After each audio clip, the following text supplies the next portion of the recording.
Hello and Assalamu alaikum. Message for Sister Linda. Hi, this is Hasan here. I actually did make a video to accompany the 53-page letter that I've written to you, an open letter, so that everyone can actually follow the discussion taking place. And the reason why I created the video over the last week or so was to accompany the letter. Some people may not want to read such a long letter of 53 pages.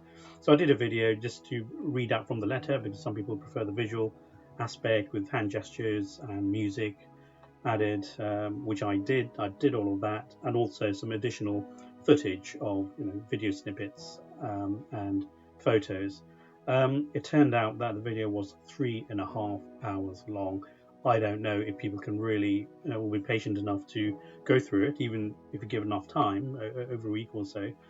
So I thought, so I've done away with that. It took me 1 week to prepare that 3.5 hour video. So I'll have to ditch it because what I'm going to do is hopefully within half an hour do a summary of the 53-page letter and go through the topics, summarizing everything. So this could be a good starting point, summary of the letter, and then you can go down and read and download and read the letter in full. So the starting point would be to download the letter first and just have a look at the table of contents. You can see, sorry, the table of contents. Just read through that before you watch the rest of the video. Okay, and you'll see a variety of topics. Now, I was not meant to write a letter to you, sister. I was in the middle of writing an article condemning the Democrats for other things, and I did mention you as part of that article. But given the aftermath of the tragic murder of George Floyd, then I had to morph this into a direct letter to you and an open letter. So I want there to be some discussion and debate as well. So I'm going to read the introduction word for word, and then after that, when I deal with the topics, then I'll just summarize the topics and add a few photos and videos as well, just to support what I'm saying. So inshallah, I hope that we can engage in positive dialogue and debate, because that is what is needed more than ever in a world that is becoming filled with intolerance and hatred. So let me start off with the introduction. Assalamu alaikum, Sister Linda, peace be with you. I have come across your protests and listened to your speeches over the last few years with interest. I know you have a thick skin and can address criticisms. I do condemn the abuse and the threats you and your family have received. I value, and so do you, value freedom of speech, which is what is so great about America and the UK, where I reside. I'm originally from Bangladesh. It is with this spirit I write to you in the hope that we can engage in constructive debate, where we may share the same religion of Islam, trying to adhere to the Quran and the Sunnah, the way of the Prophet, but are resolutely divergent when it comes to our concept of human rights because of our divergent political leanings. You lean towards the socialist strand of the left, and I lean towards the right of conservatism. Not to be confused with the far right, they're not conservatives. I don't hold political office, but I did stand for Parliament in the UK in 2005.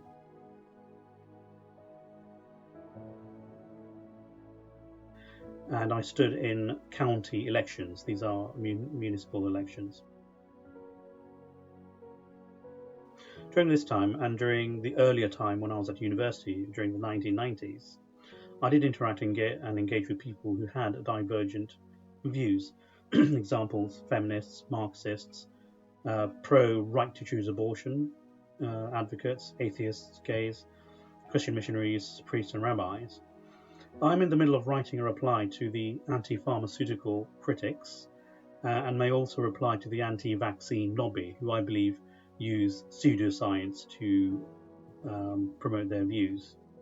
I've also engaged with sects or groups from within our religion, namely Shia, Ahmadiyya, Bora, Quran alone, liberal secular Muslims, and even ex-Muslims. We have always ended in a good place, however controversial the topics were. Now, why am I saying this? Because dialogue and respectful debate can go a long way. Okay, so my favourite liberal Muslim is Majid Nawaz, who is a broadcaster on national radio here in the UK, and was a member of Hezb al-Tahrir, a group which is filled with radical weirdos, whom I remember. When I say whom, I don't mean Majid, I mean Hezb al-Tahrir. During the 1990s, when they used to cause problems at British universities. He came out of radicalism and wrote a book called Radical, which is worth a read. It's a very good book. My Journey Out of Islamist Extremism. We do discuss different issues. We agree on many things and disagree on others. And because of his liberal leanings and my conservative leaning, conservative from a religious and a political viewpoint, but we agree to disagree, and we end on good terms, which is how dialogue should be. The only times I had falling out is with Muslim terrorist sympathizers and extremists who either banned me from their sites or refused to debate and run away like chickens. A case in point was when I challenged the leader of Al-Muhajirin at the time in the UK when I stood for Parliament in 2005, as they accused me of unbelief for being part of the kuffar system. This sordid, despicable, dysfunctional leader decided not to debate me in public and in front of the media 1 week before the debate was due to take place. And a lukewarm dialogue took place on a local radio station here in the UK a few years ago when I engaged with Muslim extremists because they were attacking the government's counter-terrorism strategy called Prevent, which I have been involved in, and was incorrectly misrepresented as spying, etc., thus fanning the flames of mistrust amongst the Muslim community. Now, the radio channel was actually a front for the notorious group Hezb al-Tahrir, and they are very good. They're like Marxists, socialists. They're very good at harnessing the emotions of Muslims and creating an environment of frenzy, and that leads to division. I wanted to confront this head on. I thus invited myself to attend this radio discussion during Ramadan. Afterwards, when I asked the spokesman of Hezb al-Tahrir to engage in dialogue with some of the members of the Home Office, which is the UK equivalent of Homeland Security in America, there was no response from her, despite the fact that her HT comrade issued a challenge to debate with the government. He was obviously playing to a converted crowd. It is yet possible to engage in debate and dialogue between divergent viewpoints without getting entrenched and show mutual courtesy. The serious problem with American discourse is that people on opposite sides of the political spectra have forgotten how to engage with each other positively and are often polarized because they are cemented to their trenches. There was a breath of fresh air when I did watch a conversation between Candace Owens and Hawk Newsom of Black Lives Matter NYC, and also her lively engagement with the British left-wing commentator Russell Brand. And that's how debates should occur. So take note, liberals and progressives and conservatives in the US. An injection of some British civility might go some way to assure you that we can engage in positive and meaningful debate. And the fact that we are Muslims may offer some commonality. Above all, I'm open to be proven wrong.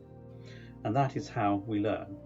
I'm not afraid to change my views because I don't have an image to uphold or feathers to ruffle. So why am I writing to you? Two reasons. Firstly, I was not meant to write a letter to you directly. I had touched on your views in a separate article that I am currently writing, condemning the Democrats for their nefarious ways. I'm putting on that on hold now, given the current climate of protests, violence, and injustices that is gripping America and beyond. So I obviously wrote that letter about 3 or 4 weeks ago. So it seems things are dying down.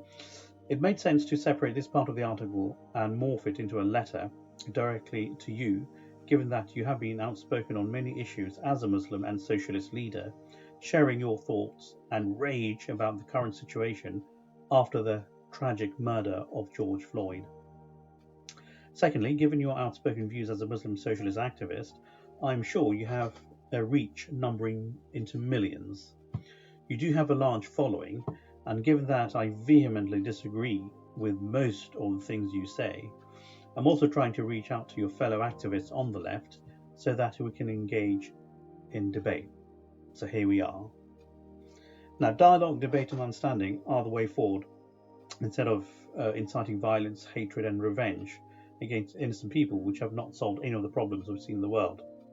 I'm not charging you with incitement to hatred and violence, but I'm calling you out for supporting those who do. This letter should be the basis of an interesting dialogue, if you have time to engage, as I know you have people to rally around, emotional speeches to make, protests to organise, crowds to rouse, and so on and so forth.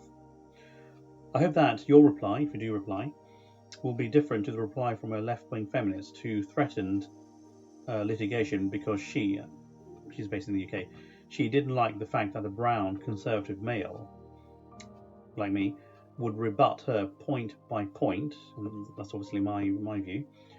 I have ordered and received your book. We are not here to be bystanders. There it is. So, inshallah, I'm looking forward to reading it.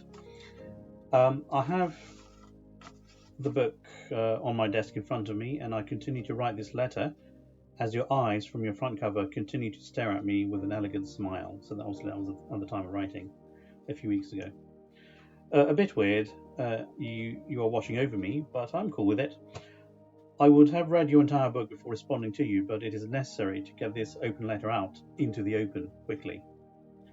I will also be ordering the upcoming books by fellow conservative commentators in the US, by Candace Owens, Dinesh D'Souza, Dave Rubin, Ben Shapiro, etc.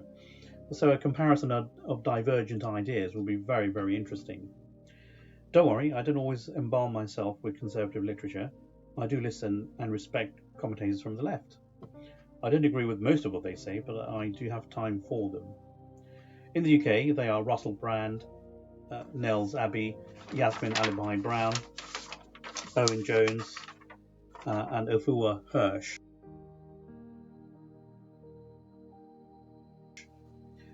As far as American liberals and left commentators are concerned, I have enjoyed Michael Moore's book, Stupid White Men, as well as his documentaries, Fahrenheit 9/11, Bowling for Columbine, Sicko, that was quite good. I've also enjoyed reading Hillary Clinton's book, It Takes a Village, and Living History. I also did enjoy President George Bush's book, biography, Decision Points, and I think he is an underestimated Republican president. I even visited a Marxist bookstore in London to attend a book launch, and when I mentioned to the organizer that I was a conservative and interested in learning their views, the organizer surreptitiously made a strategic withdrawal from our conversation. I'm mentioning this not because, oh, check me out, I'm so well read. I'm not. I still have a lot to learn from other people. I am name dropping a few big names so that you know that I try to understand all shades of opinion and respect different viewpoints.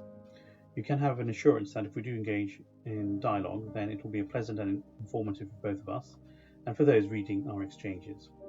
Hopefully this will encourage you to read on and benefit from this rather long letter, 53 pages, which was totally unplanned. Please regard this letter as a part of our courageous conversation. Hence, this letter should not be seen as a polemic. I am seeking a serious dialogue. With so many of you on either side of the political divide writing biographies, I guess I must start thinking of a title for my own book, which would express my worldviews and experiences if I do become a celebrity one day. It would be From Enrage to Engage, the Forgotten Journey Towards Peace. Before I go further down appearing to trumpet my own narcissism and megalomania, let us get back on course to addressing your views and your statements which do not appear to solve conflicts or injustices. There are a few issues where you have stood by as a bystander, and I believe you have made irresponsible statements. Highly irresponsible and incendiary. The list of contradictions are given below. Although the George Floyd issue is foremost now in mainstream media and social media, I will still stick to the original format and deal with this topic towards the end. As we delve into the arguments, please refer back to these two quotes below frequently. You will see why. So the first quote is from Archbishop Desmond Tutu of South Africa. If you are neutral in situations of injustice, you have chosen the side of the oppressor. The second quote is from Audre Lorde, feminist, and you quote her in the beginning of your book actually. We're not here to be bystanders. Actually, let me read that directly from your book. So Audre said, "What are the tyrannies you swallow day by day and attempt to make your own until you will sicken and die of them? Still in silence? The fact that we are here and that I speak these words is an attempt to break the silence and bridge some of those differences between us. For it is not difference which immobilizes us, but silence, and there are so many silences to be broken." Revolutionary feminist Audre Lorde. Now, I agree with that statement as well. So that's the introduction, and from here on, I'll just summarize the points made in the letter. Otherwise, if I do read word for word, which I did, and it's a 3.5 hour video, is way too long. So let the debate begin. All right, so Contradiction 1, selective condemnation of sexual harassment. So here I talk about the contradiction regarding your sister Linda, your view about Brett Kavanaugh, and the fact that you burst his hearing 2 years ago and defending women's rights and abortion rights and whatever. Kavanaugh's nomination is an assault on women, immigrants, people of color, people with disabilities, and women are fighting back.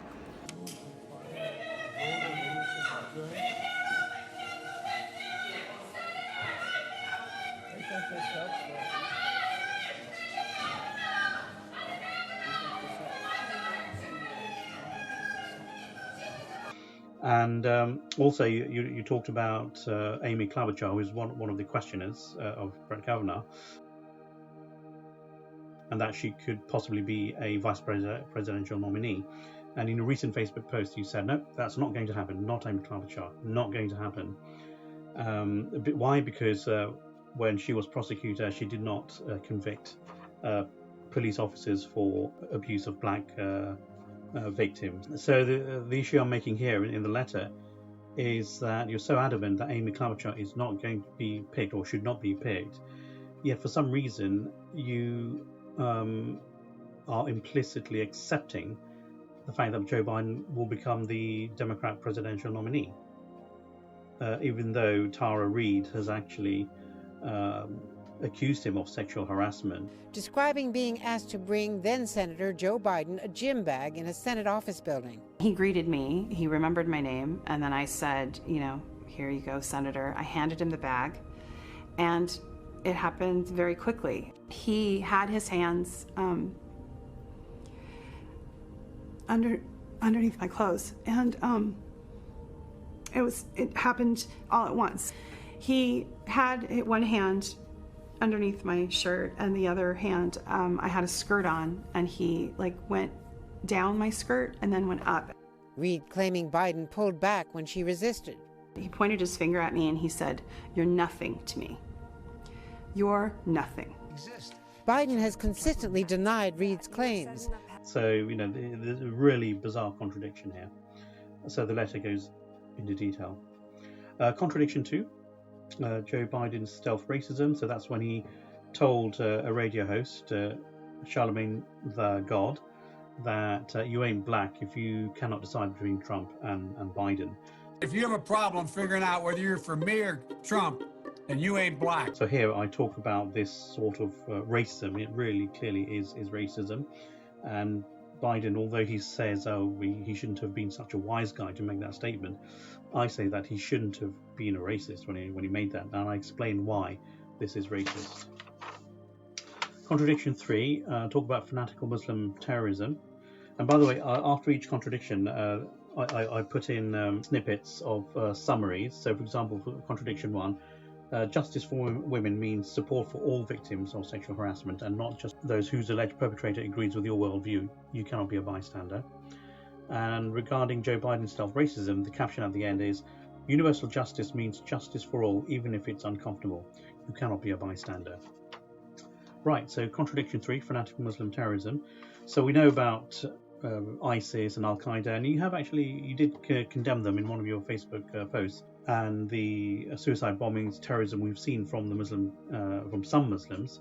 Yet I do not see that rage or the protests or the fists, out on the streets, and that anger against Muslim terrorism, Muslim-inspired terrorism. That is a really big contradiction here. Now, I had a showdown with a pro-Palestinian group in London University, and the panelists were Dr. Garda Karmi and the ex-terrorist hijacker Layla Khalid. So I explained what happened in that meeting, and when I said that terrorist attacks against 9/11 attacks were not Islamic or not allowed, there was howling from the audience. It was a socialist audience, and one of the socialist guys, he said that a poor man's weapon is not the same as a rich man's weapon in the context of 9/11 attacks. So there you have it. There is an anti-capitalist undertone in what he said.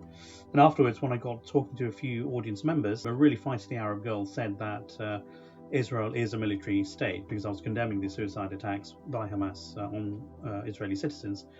But her argument was, well, Israel is a military state, so you can target women and children.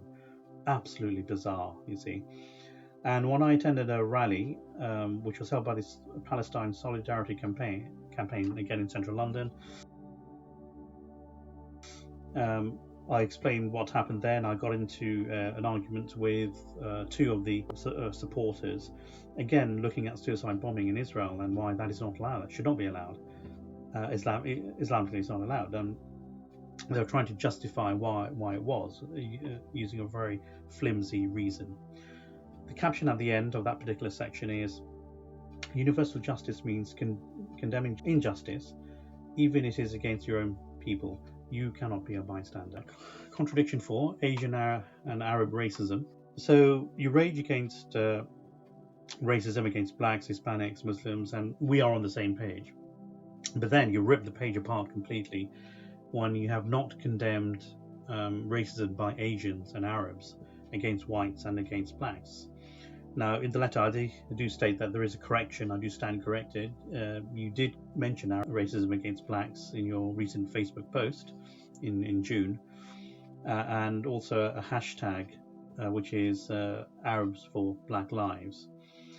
Now, although you said that, it's not to the same level of anger and protest that I see you when you're condemning white people, and your hashtagging of Arabs for blacks is not enough.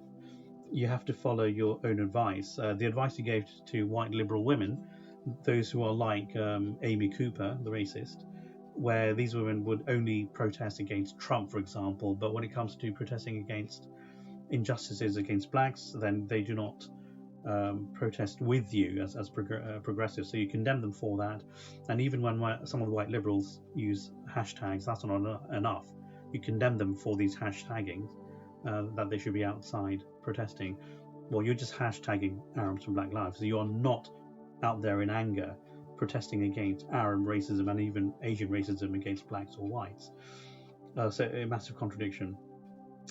I then say, approach any Asian, Pakistani, Bangladeshi Muslim parent and tell them that their daughter wants to marry a black Muslim guy, and watch their faces turn, absolutely dark. They'll think it's Judgment Day. I then going to talk about my experience when I campaigned for Nurj Diva, who was the only Tory or Conservative Asian MP at the time in the 1990s, and some of the racism that he has actually experienced by one politician from the left, from Labour, who used a very, very offensive phrase to describe him, and that's in the letter.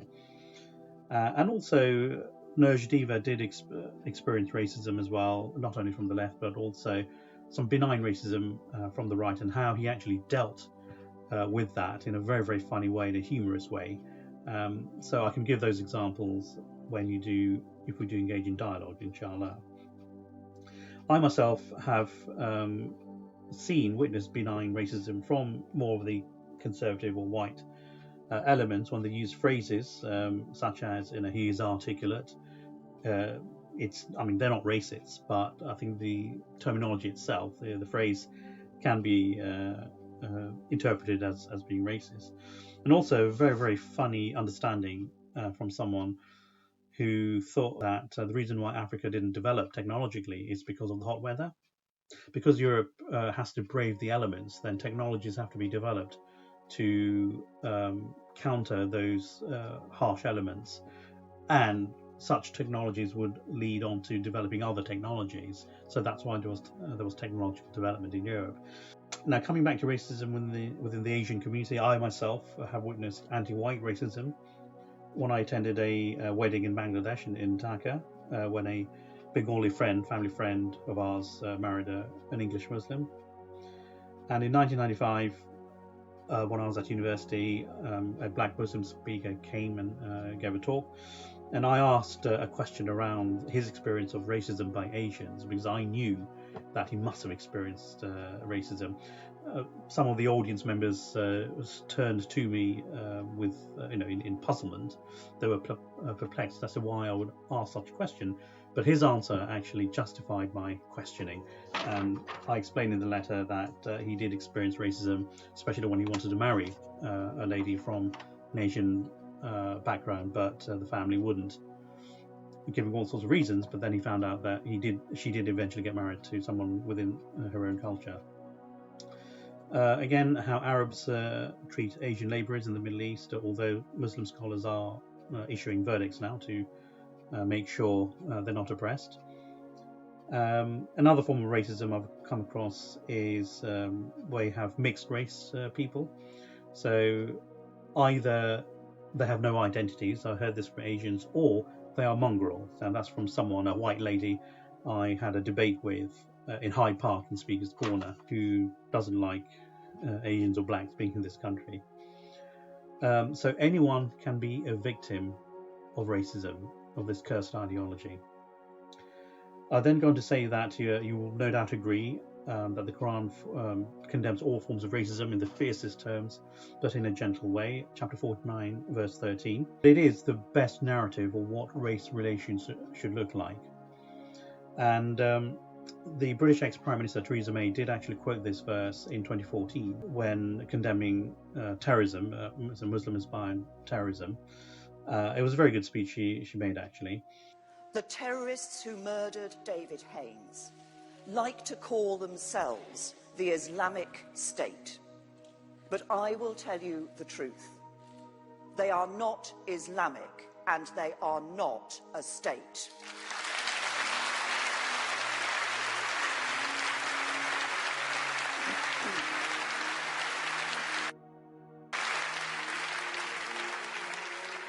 Their actions have absolutely no basis in anything written in the Quran. What they believe has no resemblance whatsoever to the beliefs of more than 1 billion Muslims all over the world. And, like all the other Islamist terrorist organizations, they have caused the deaths of many thousands of innocent Muslim civilians. They occupy large parts of Syria and Iraq. This hateful ideology has nothing to do with Islam itself.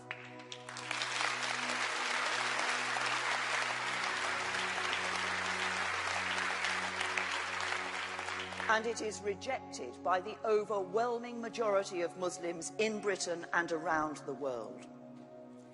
The Quran says, "O mankind, we created you from a single pair of a male and a female, and made you into nations and tribes that ye may know each other."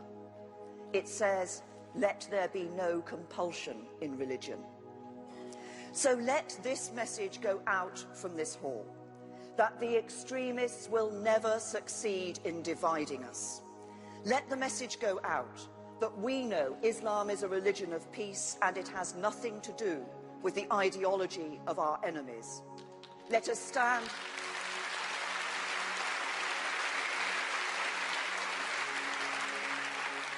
And let us stand side by side with the British Muslims who are coming together and saying, "Not in my name."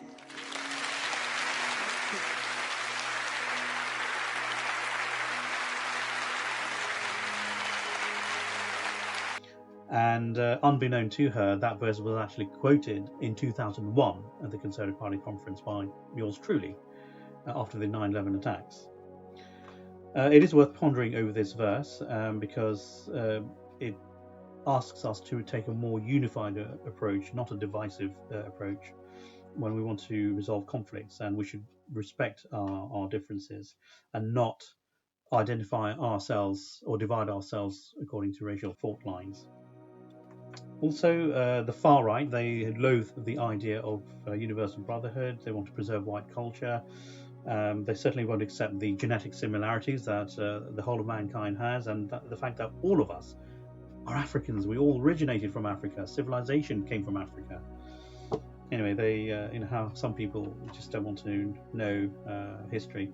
Okay, so just as the far left socialist Marxists want to divide communities by blaming white people in general and capitalists for everything that has gone wrong, likewise the far right and white supremacists, they blame blacks and Asians for everything that goes wrong because of immigration. Further down in the letter I say that I don't need to teach you to suck eggs when I quote that Quranic verse, because you and I know that verse. It's really for the benefit of the non-Muslims we're reading, but also it's to highlight the fact that there is an inherent conflict that will arise because of your adherence to this book, and also the socialist Marxist ideologies that, the protest strategies that are based on racial fault lines. There is a contradiction here, and they fan the flames of hatred which go against this book. I'll talk about this racist cream, Fair and Lovely, which is quite popular in Asia,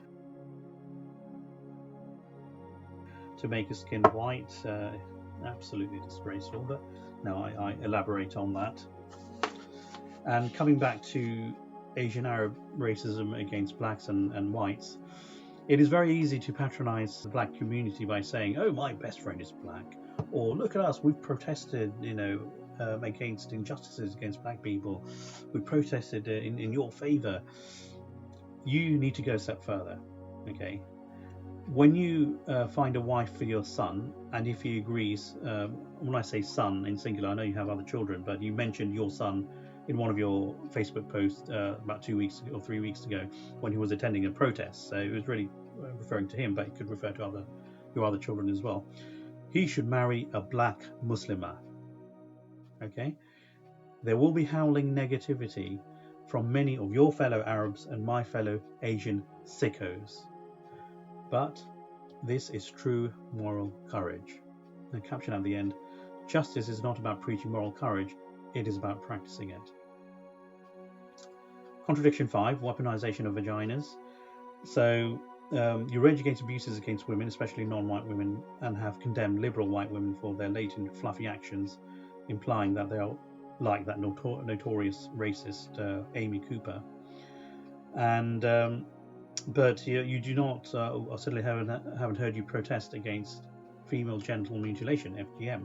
And I'm going to talk about your Twitter feed in 2011 where you talked about Bridget Gabriel and Ayaan Hirsi Ali, that he wanted to take their private parts away.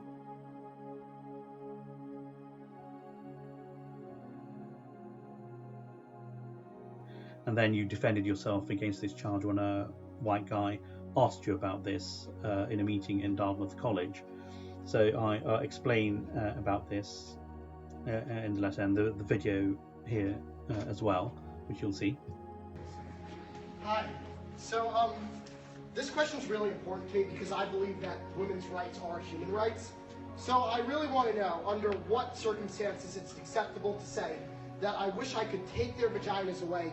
They don't deserve to be women. And just to give that context, that's one of your tweets off your Twitter.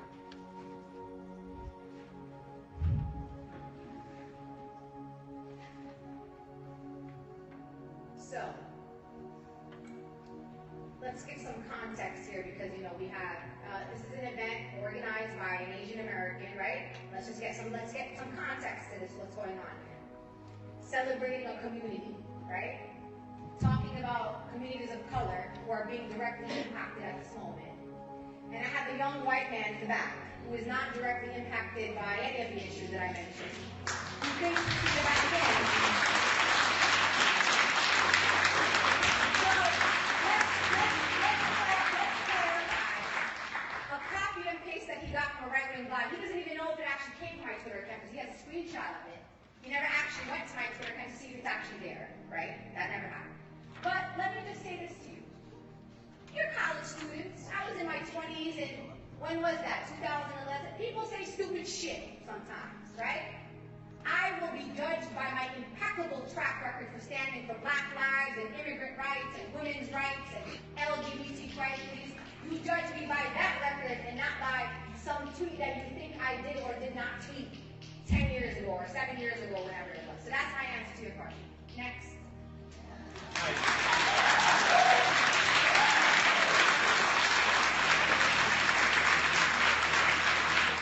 The caption at the end is universal justice means condemning injustice even if it is against yourself. You cannot be a bystander of your own mistakes and a bystander of honour killings and FGM. Contradiction 6, injustices against non-Muslims and ex-Muslims. Right, so Stop Press.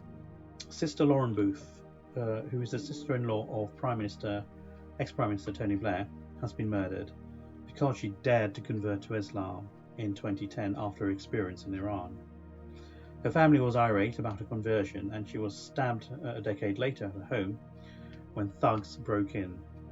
One man who has been arrested said that he was paid by the Booth family and also directed by MI5 to execute this. Now, what I just told you is fictional, okay? So chill out. Completely made up. But how did you feel as I started to read this? Okay, how do you think we Muslims would feel if this was actually read out or a statement was made in a large Muslim conference?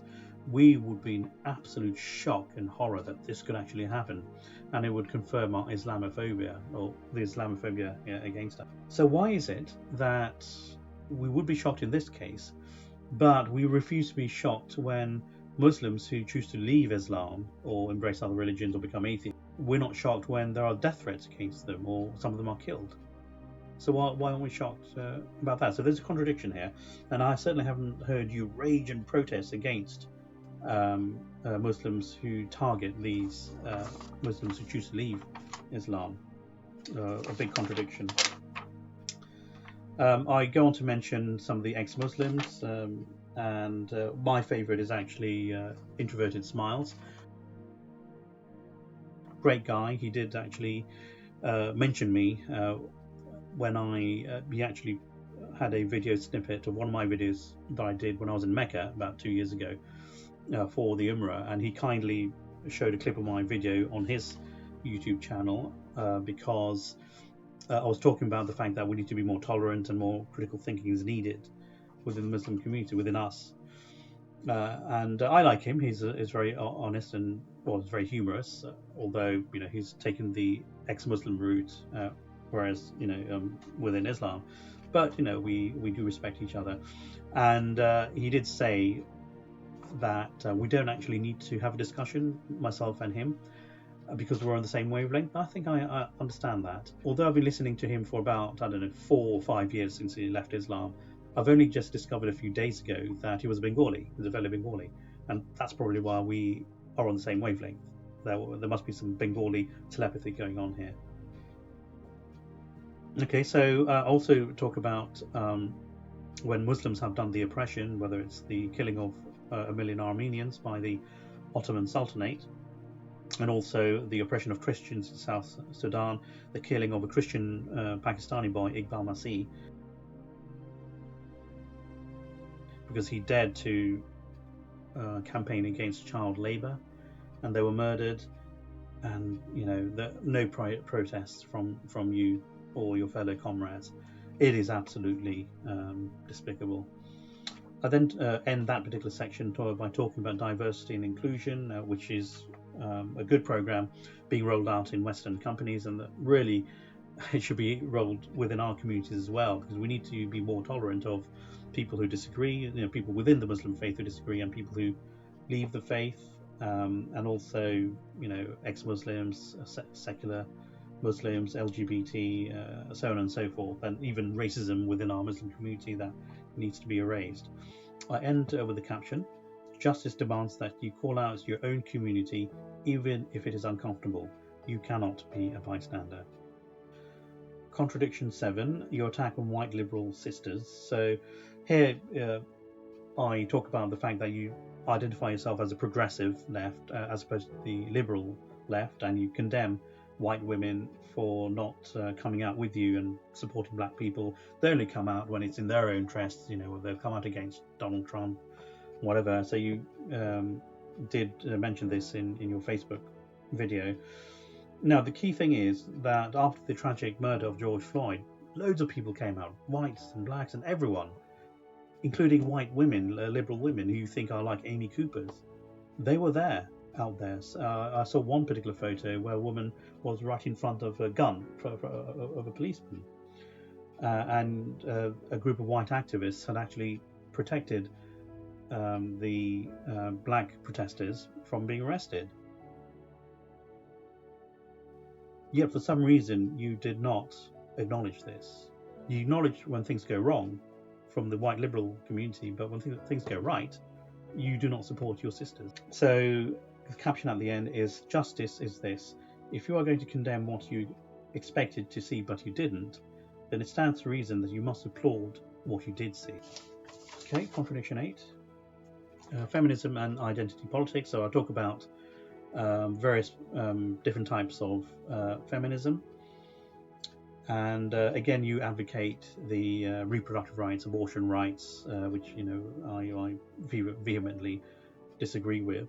They talk about the first wave feminism and the fact that there is some commonality between Islam and some types of feminism. So certainly the first wave, when there were marches to equalize pay and ownership of property. But like the old Democrats, first wave feminism does have a problem in its foundation, in that it was only for white women, which is why the black woman activist in the I think it was the 18th century or the 19th century, Sojourner Truth, she had to go up and down America bearing out her breasts to prove that she was a woman. And she wrote a poem, "Ain't I a Woman?" because she was not included in part of that as part of that feminist discourse and women's rights. But a lot of things that there is agreement between Islam and first wave feminism. Second wave feminism in the 60s and 80s, there's some alignment there when it comes to equal pay, respect at work, but a complete misalignment when it comes to reproductive rights. And I did a cursory scan of other religions as well, their views on abortion, so Christianity, Judaism, Hinduism, Buddhism, and they're all almost aligned that killing of unborn babies is not allowed unless it is for under exceptional circumstances. Self and also Representative Ilhan Omar share this particular view about abortion, which is very, very unfortunate, and this is what Ilhan Omar said in one of her speeches.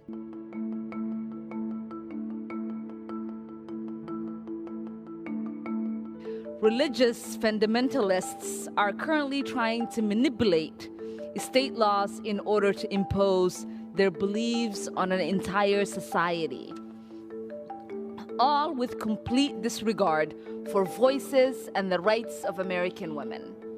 Their recent efforts, like those in Alabama, in Georgia, are only the latest in a long history of efforts to criminalize women for simply existing, to punish us when we don't conform to their attempts to control us. A new proposal in Texas would go as far as to threaten women who obtain an abortion with a capital punishment. If that was being proposed by any other country, we would be calling it a dangerous violation of human rights. But because it's happening here with the support of the ultra-conservative religious right, we call it religious freedom. It's simply unthinkable. I am frustrated every single time I hear people speaking about their faith and pushing that onto other people.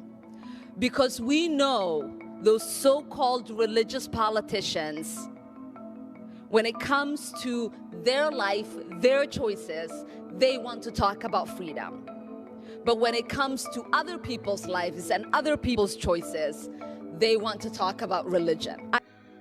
So a massive contradiction. Abortion and Islamic / religious stances are mutually exclusive. It is impossible to ride both horses. Further misalignment between religion and third wave feminism. So this is the 1900s and the 2000s, where we've seen mutations of feminism mushroom into different and divergent types. So I list out, the different types of feminism there are. And even one type of feminism or one type of feminist may change her view as well. And I talk about Germaine Greer, who came up with the book The Female Eunuch in the 70s. And then 20 years later, in 1999, she came out with The Whole Woman. And when I compare the two books, there is some difference there. So for me, it is an eye-opener how even one type of feminist could actually change. Maybe, I don't know, develop her views more. And it was quite funny that in her book, The Whole Woman, Germaine Greer does talk about female genital mutilation, and obviously there's condemnation. But then she asks a very pertinent question. Why is it that we condemn FGM, but we do not condemn women here in the West who do torture themselves, although it's voluntarily, when they do nipple piercing or clitoral piercing and vertical hood piercings? So that is a good insight. And when Germaine Greer and another British feminist, Julie Burchill, they engaged in debate on radio here in the UK a few years ago. And it was quite funny. I should have grabbed some popcorns because it really wasn't a debate. It was more of a catfight. Julie Burchill was accusing Germaine Greer of supporting FGM, which she wasn't. If you read the book, she was just asking the question, why are you condemning FGM but not condemning this sort of torture, self-torture? Whilst there is some alignment between Islam and religions and some types of feminism, there's also certainly one type of major alignment between four entities. That's Islam and other religions, feminism, the left and the right. There is a point of confluence that we can all work together on, and that is the issue of pornography. And the feminist author, Andrea Dworkin, wrote a really good book on pornography, men possessing women. And when those entities can come together, then great things can happen. Then this abuse of women, treating them as sex objects, can end once and for all. Because when people go their separate ways, so feminists try to ban pornography. We had here in the UK Mary Whitehouse, and also Claire Short, who was a Labour MP here, trying to ban pornography. I had to move downstairs because my wife and daughter are sleeping upstairs. It's still locked down in the UK, so I can't really go out and record this in the car. And the day of recording, as I said earlier, is the 1st of July, so lockdown should end hopefully in a few days' time, inshallah. Okay, so as I was saying, that we had Mary Whitehouse and Claire Short, who campaigned against topless modelling and pornography. But obviously, when these entities try to campaign the separate ways, they're going to end up in failure. And that is why, if they all join together, then this is one aspect that they could actually gain a positive outcome. I also explained earlier that diversity and inclusion programs are very good, and it certainly has helped to highlight more inclusion of women in the workplace. And the marvellous paradox here is, whilst there's been advancement of women in the workplace, equal pay, respect of the workplace, and so on, in parallel, pornography has become harder, and the objectification of women has become much more exotic. So it's interesting that this paradox actually plays in parallel. Okay, now looking at the development of various gender identities and variant feminist offshoots, as well as the fluidity of one type of Feminism. I explained Germaine Greer. The Quranic narrative is very, very simple. There is male and there is female. There are differences and there are similarities, but both of them are equal in the sight of God. It's as simple as that, and that is all is needed to understand gender dynamics. So be proud of your gender and sex, but in the socialist, Marxist, and the various feminist offshoot narrative, there is no place for God, and religion is seen as a form of a patriarchal, bourgeois ideology trying to control the working class and women and so on. So socialists and feminist narrative seeks to draw values from an internal compass that's spinning quite rapidly instead of from an external creator. So the caption at the bottom is identity politics should be about being proud of who you are, the way God made you, and a basis for finding common ground instead of division and hate through identity politics. Contradiction 9. Abortion, injustice par excellence. So here in this letter I talk about the injustice of killing unborn babies, and there is consensus amongst all the religions, and of course there are exceptions to abortion, but the pro-life ideology is the narrative here. No amount of oppression we see today and have seen in the past, or are likely to see in the future, can compare to the rancid methods of slicing, dismembering, or burning of human beings. Islam and other religions condemn the killing of innocent lives. Now, last January 2019, the Reproductive Health Act was passed by the Governor Andrew Cuomo to extend the rights of abortion, in some cases right up to birth. Now, this was actually celebrated by having a pink light on the One World Trade Center as a mark of celebration.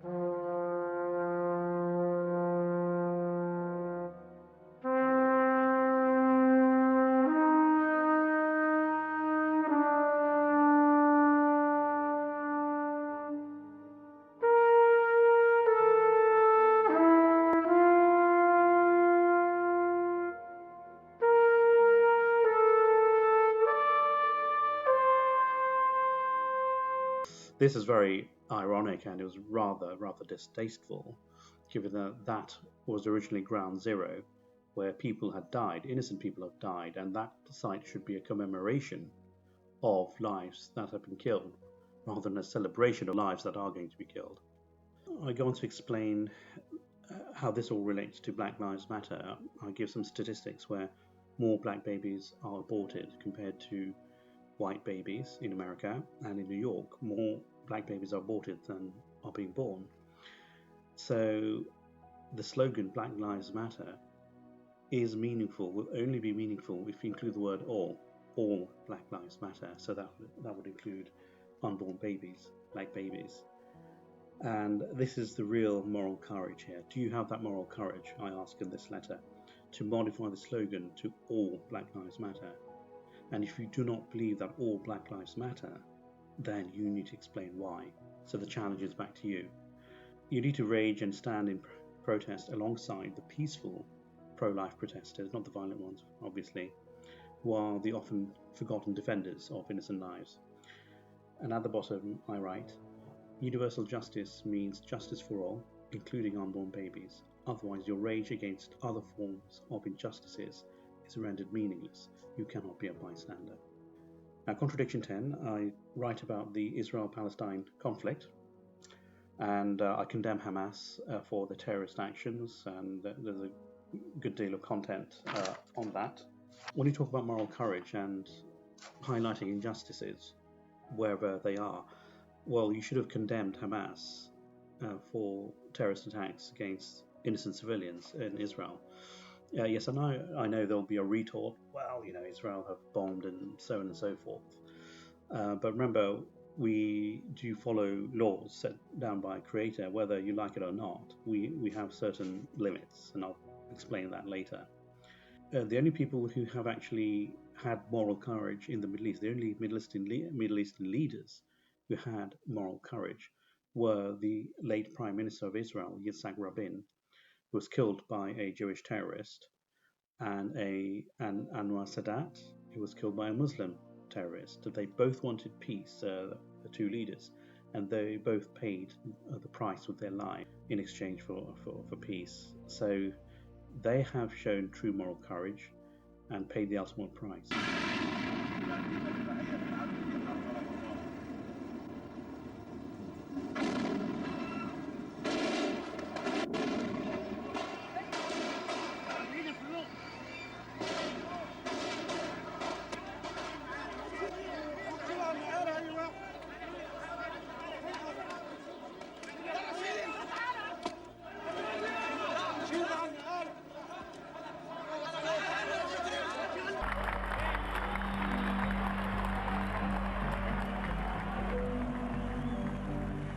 Then, as Rabin was leaving,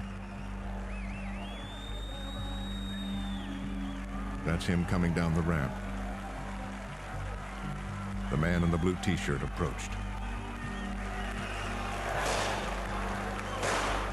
3 shots from behind. The Israeli Prime Minister Yitzhak Rabin, the architect of the Middle East peace process, has been assassinated. Where is your moral courage? Okay, and I also mentioned in the last paragraph of this section here that Israel is actually light years ahead of Europe and America, where in those countries Sharia law is looked down on thanks to the terrorists who bastardized our religion.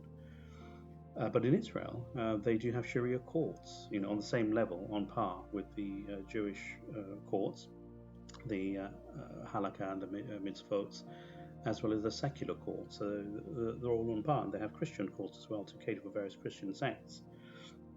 So, credit should be given where it is due, where they are catering for 20% of the Israeli population who are Israeli Muslims. The caption at the end: justice is about condemning injustices where you see them, even if it is against your own political leadership. So Hamas, from the Palestinian perspective of your political leadership, you cannot be a bystander. Contradiction 11, Israel-Palestine conflict again. Here I talk, there's no point protesting against violence unless you go the full way to achieve peace. And the true moral courage here would be to engage in dialogue with your counterparts in Israel in order to achieve peace, because too many lives are being lost, too many people are suffering in Palestine, Israel, and the only answer is to achieve peace in that region, and you cannot do that without talking to your. And I say here that whilst Jews and Arabs are fighting, they are actually one people. They are cousins of each other. They have the forefather Abraham, and how you guys have forgotten this is just amazing. Now, I attended a political talk show in London just after the 9/11 attacks, and I do recall Dr. Ghada Karmi, the Palestinian activist who I mentioned earlier on. She was the main guest. I explained that we need to go back to the religious values in order to resolve the problem in the Holy Land, because there are more commonalities between Muslims, Jews, Christians than there are different. That is where I think the answer would lie. And her answer was that this is not a religious war. Well, I never said it was, so that's really going down a completely different route altogether, her answer. And if the Jews go back to their scriptures, to the Torah, the Tanakh, the Rambam, the mitzvot, the 613 mitzvot have to follow. The Muslims go back to the Quran and the Sunnah. The Christians go back to the New Testament. I think the trajectory of the Holy Land is going to be totally different. And towards the end of the letter of this section, I summarise 72 years of conflict within a paragraph, and it just shows you how silly the whole thing has been. For the sake of future generations, the narrative needs to change urgently, and dialogue is the only way. And at the end of this section, I give you a link to one of Tony Robbins' seminars. And in fact, on the day of 9/11, that's when one of his seminars was taking place. And there was a very angry Muslim Pakistani who seemed to justify the 9/11 attacks as revenge for what's happening in Palestine. And he was called up to the stage, and there was a Jewish guy as well from America. And you could see during the 1 hour exchange there was a complete transformation of the Muslim guy. So he changed from what appeared to be hate and anger to that of peace and love.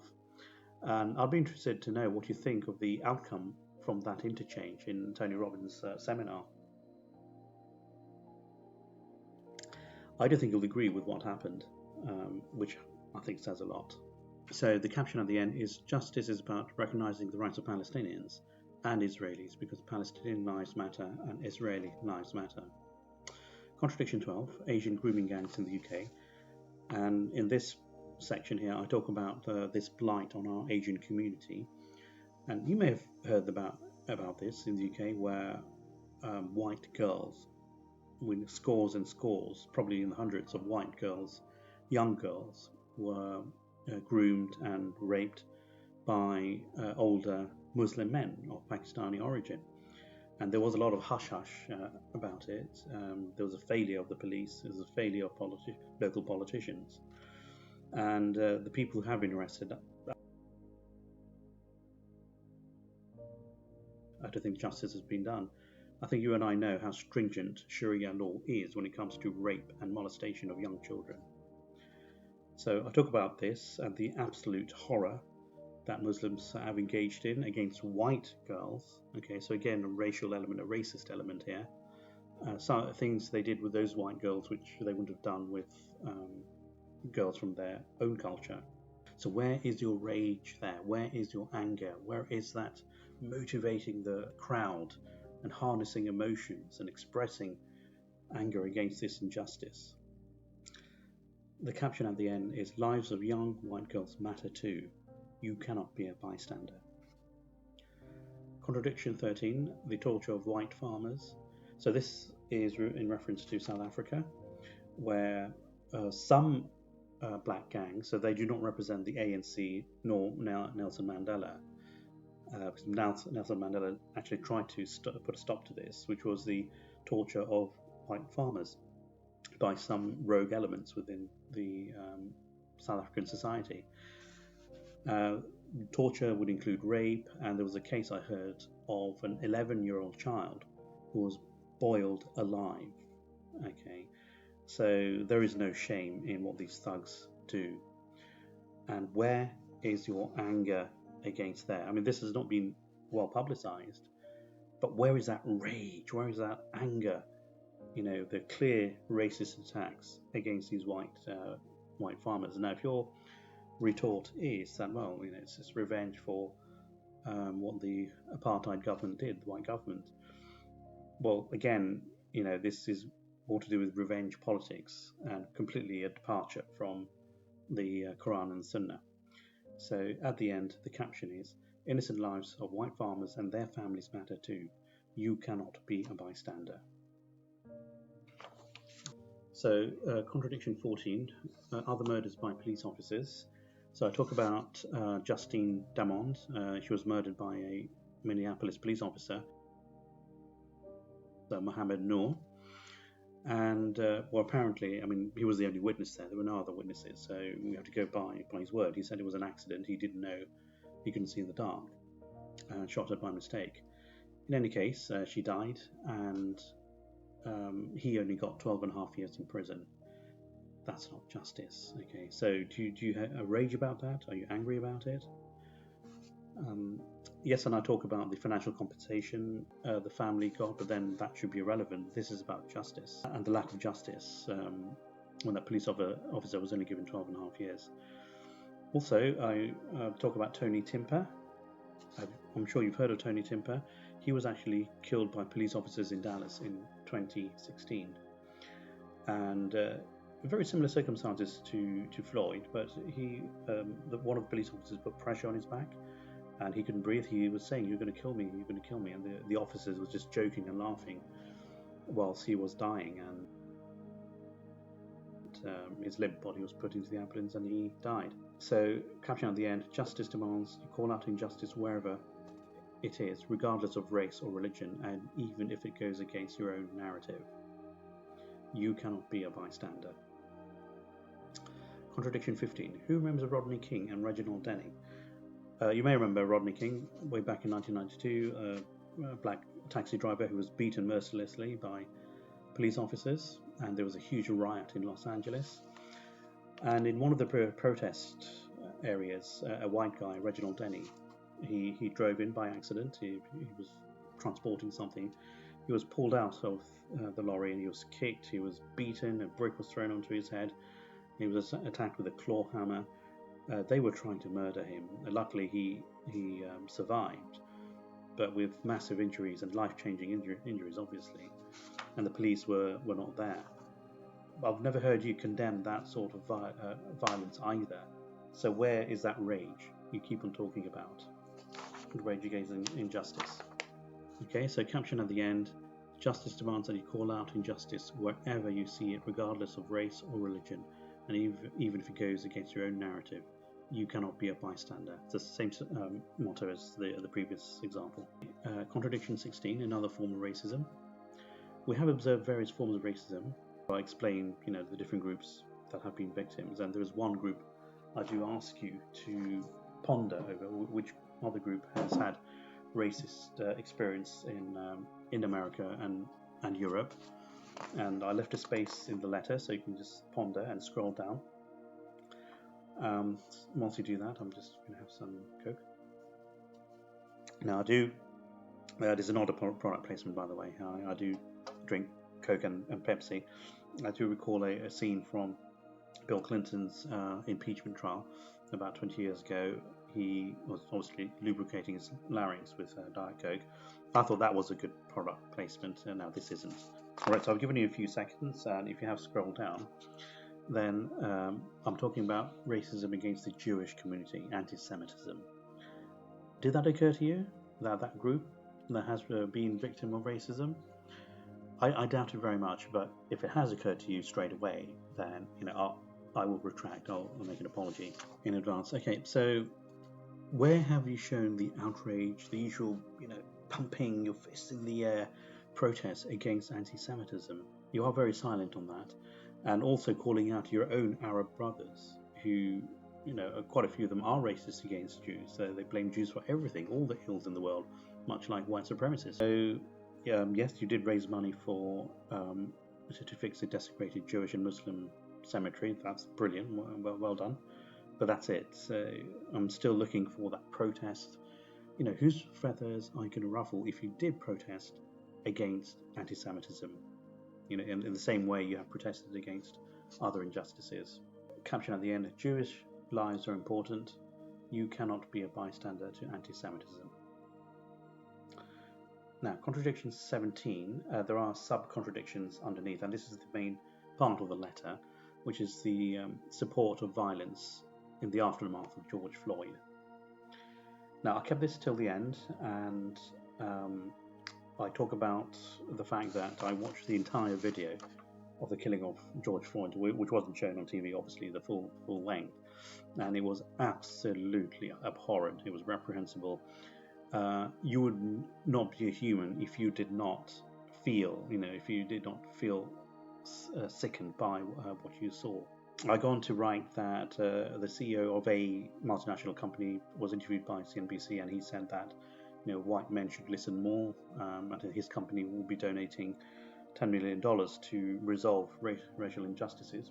And also I criticize someone who had a problem with George Floyd, the fact that he was a criminal, and she was trying to character assassinate him by saying that, look at his violent past. Yes, it is true that he did point a gun at a pregnant black woman. That was obviously, reprehensible as well.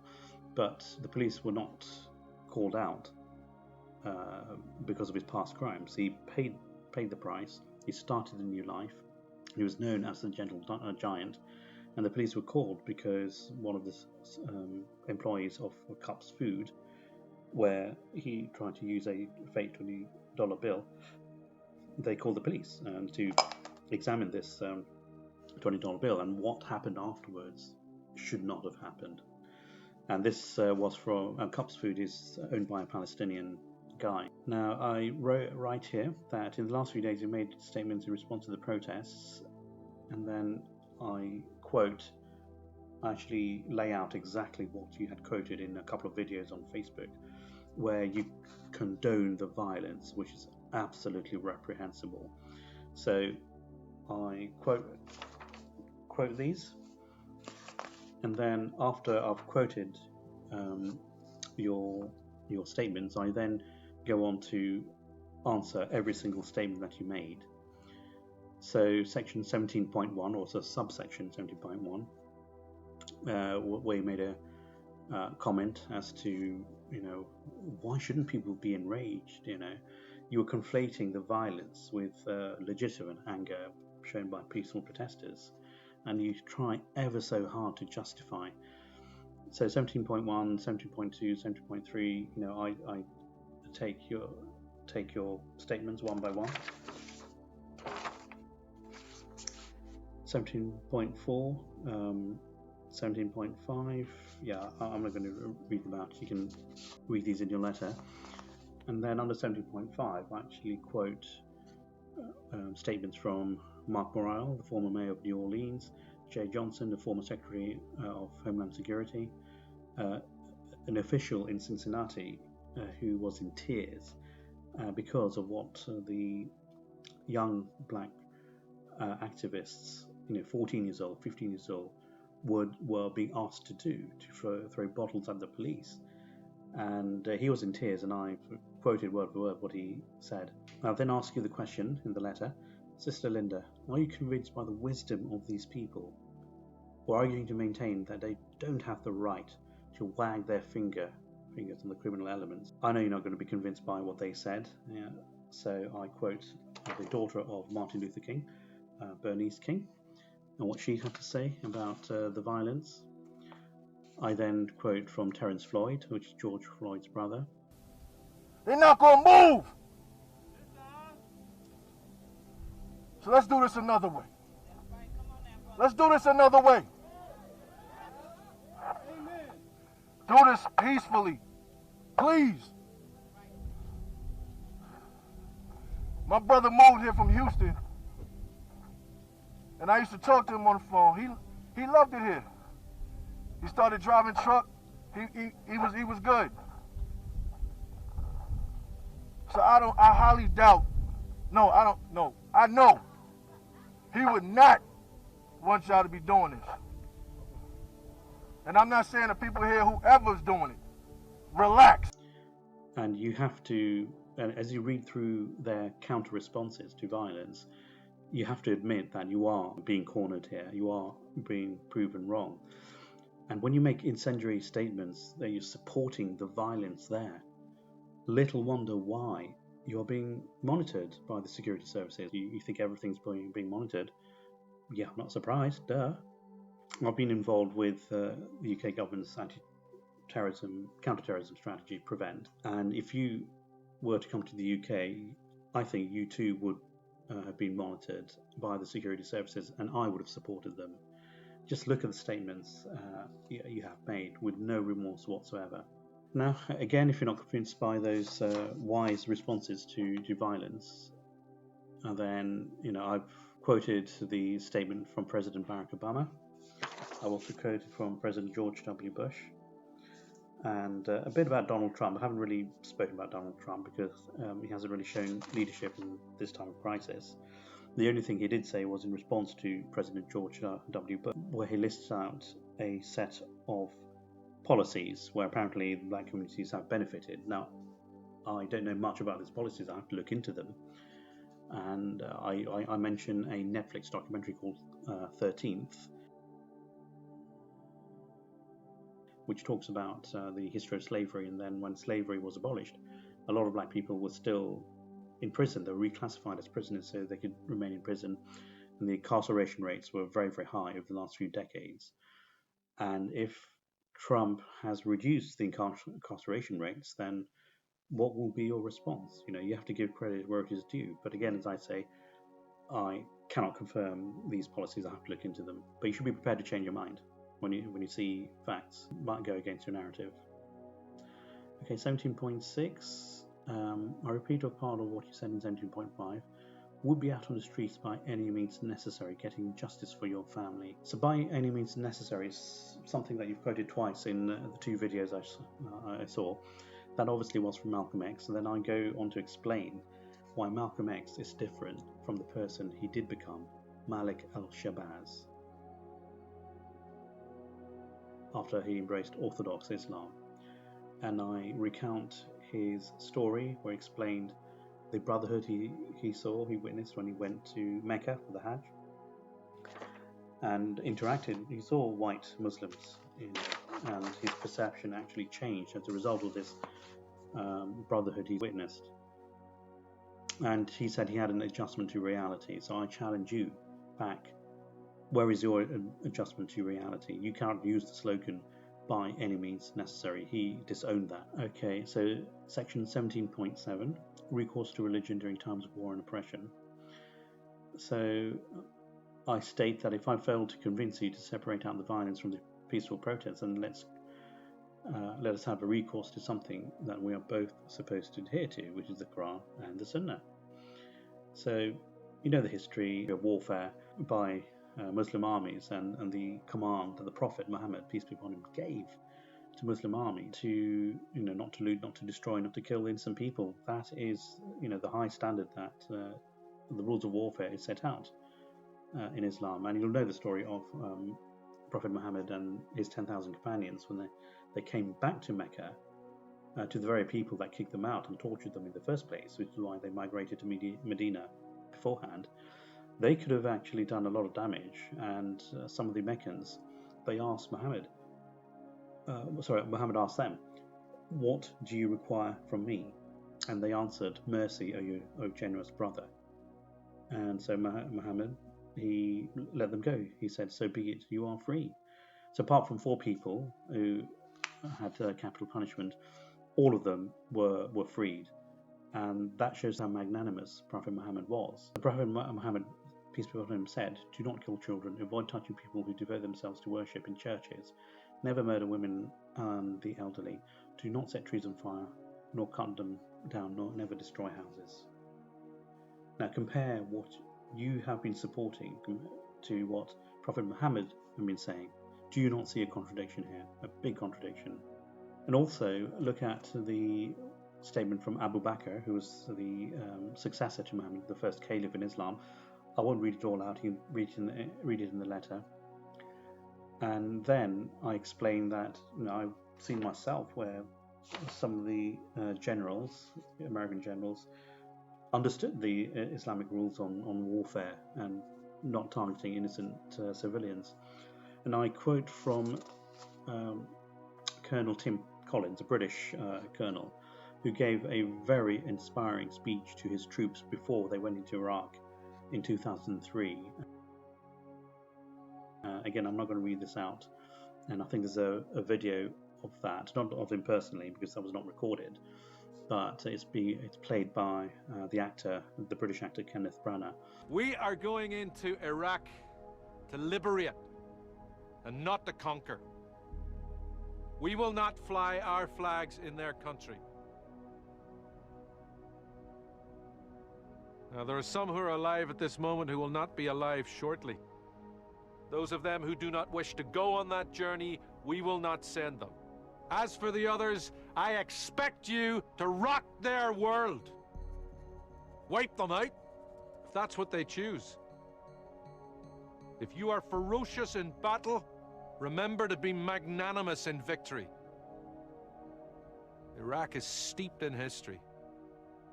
It is the site of the Garden of Eden, of the Great Flood. It is the birthplace of Abraham. You tread lightly there. You'll have to go a long way to find a more decent, generous, and upright people than the Iraqis. You'll be embarrassed at the hospitality they offer you, even though they have nothing. Do not treat them as refugees in their own country. Now, if there are casualties of war, remember that when they got up this morning and got dressed, they did not plan to die this day. So allow them dignity in death. Bury them with due reverence and properly mark their graves. And the reason why I quoted his statement in the letter and showing you the video, which represents what he said, is that at that time I was just lamenting the fact that when Muslims, the terrorists are killing civilians here, and you have American generals really understanding what the Islamic rules of warfare is, and Colonel Tim Collins, the advice that he gave to his troops, when you compare that with what Prophet Muhammad said, peace be upon him, and Abu Bakr, and what these terrorists, Bin Laden or his son Hamza Bin Laden, said in terms of killing Jews and killing innocent Americans, where has that Islamic principle gone? It has vanished completely. And yes, of course, I do understand the argument about bombing of innocent civilians in Iraq. I know those arguments inside out. I've read the book by Ramsey Clark, who was the U.S. Attorney General. He came out with a book after Gulf War I, listing American war crimes in the Gulf. So I'm well aware of those counter arguments. But it is ironic that the Islamic principles are not adhered to, and even when Allied forces had bombed innocent civilians in Iraq, they were going against the orders of Colonel Tim Collins, and also against the principles of justice mentioned in the Torah, and also against the New Testament commandment, peace on earth and goodwill to all men, in Luke 2:14. So none of that was actually seen. 17.8, your statements that justify anarchy. Okay, so again, you justify why some people will make sacrifices in terms of their businesses being looted and burnt down. I mean, this is absolutely disgraceful. And I am going to ask you to retract your statement, or at least issue an apology. The business owners had nothing to do with the murder of George Floyd. Justice is not burning and looting. And in fact, those people, there are some white people who are instigating this, who are breaking glasses and burning buildings to instigate the black peaceful protesters. They may be from white supremacists, I don't know, or left-wing Antifa.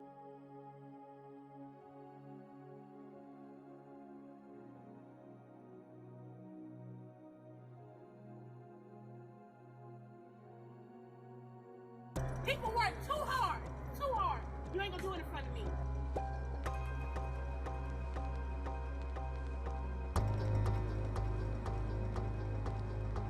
This is not a black woman who's put in Black Lives Matter. I just want you to know that right, but y'all doing that for us, and we ain't asked you to do that. Listen, don't spray stuff on here when they gonna blame black people for this, and black people didn't do it. Stop. It doesn't matter. Because listen, no. They only do that shit. No, but when you do that, they don't come after you. They come after us.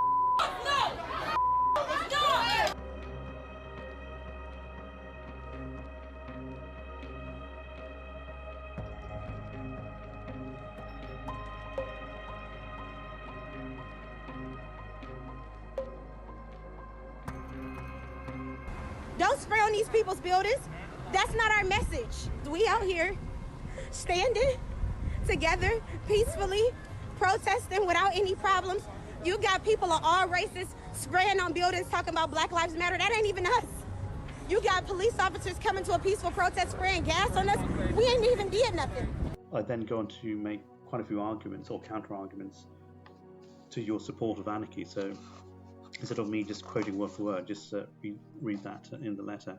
Okay, so if I go to 17.8.3, now that's a very interesting subsection where I quote word for word what you posted on your Facebook page when the Palestinian owner of the food store, Cups Food, that's where the employee called the police on George Floyd, he was getting death threats. and then you made a magnificent defense of that food store and the owner and the contribution he was making to society, because I think you felt that the death threats he received was wrong. I mean, that contradicts your earlier advice where you said, how dare you tell people, you can't tell people how to express their anger. You kept saying that again and again and again. And here you probably realise that you went a bit overboard, because here you are actually telling people how to express their anger or not express their anger, i.e. not to threaten the lives of that Palestinian family. So I don't know if there's been a change of heart, but it goes to show how incendiary your words are. And thank God that the Palestinian family was not killed. If they were killed, you would have been culpable. 17.8.4. I then talk about the underlying anti-capitalist narrative that I am seeing, their sort of tirade against capitalist corporations, multinationals, and then my views about that, and also I condemn the idea that people or socialists think that multinationals are only Western, white owned. They don't consider that. You have Japanese multinationals, and I made a point when I attended a meeting in Parliament about, 15, 20 years ago, and Jeremy Corbyn was the MP at that time before he became the leader of the. I made the point when the panelists were condemning Western interference through multinationals, that they should go back to their countries. Well, I said, well, should Eastern multinationals go back to their countries, like Japanese multinationals? And I mentioned the Bangladeshi company, Beximco, the largest pharmaceutical company in Bangladesh, and I was proud of the fact that they are becoming a multinational. They were at that time, they are now, and they were expanding to other countries. Should they go back to Bangladesh now? You see, these things did not occur to them because they only think that white people are capable of building multinationals and not brown people or others. It shows the underlying racism that some of these left-wing people. Okay, but it's worth reading that, all of that. Again, I mentioned that the anti-capitalist narrative is actually seen more and more as I listen to interviews with other people. So I sort of respond to the anti-capitalist narrative and defend capitalism and conservatism. Section 18, more personal insights. So 18.1, I talk about the 3 stages of anarchy. So where initially you start off by supporting people who were burning buildings, it's their way of expressing anger, and those business owners, they can get insurance checks and all that. When they start to realise, well, actually, burning buildings not equivalent to giving justice to George Floyd's life. They're not equivalent. Those businesses are not worth, they're not equivalent to George Floyd's life. But by equating them, you're really cheapening George Floyd's life. So then some people realise, well, actually, burning buildings is not enough. We're going to beat up some people. The case of Reginald Denny, he was actually nearly murdered. And then you're going to reach stage 3 where they'll think, actually, no, it's life for a life. So they'll start killing innocent people. Welcome to the world of terrorism, because that's exactly the arguments that terrorists use. Stage 1 will lead. Right, and 18.2, protect versus protest, so turbocharging the coronavirus. So I gave a little insight into what I think is happening with the coronavirus pandemic. And what is actually quite painful is, yes, the protests are taking place. I support the peaceful protests at the right time. So the violent protest is out of the question. I hope I've convinced you, and I'm still waiting for an apology for supporting violence. Even peaceful protests, knowing that the main victims of coronavirus have been the BAME, the black and ethnic minority communities, and a lot of the deaths have been in those communities. So it's interesting that these white agitators, either white supremacists or white left-wing Antifa, really trying to lay the bait and get us lot out, knowing that we are going to be at higher risk of infection and there's going to be higher death rates. It was interesting that turbocharging the coronavirus, using it as a weapon. It's just amazing. I talk about Tulsa 1921, where groups of white gangs burnt down black-owned businesses and killed black families.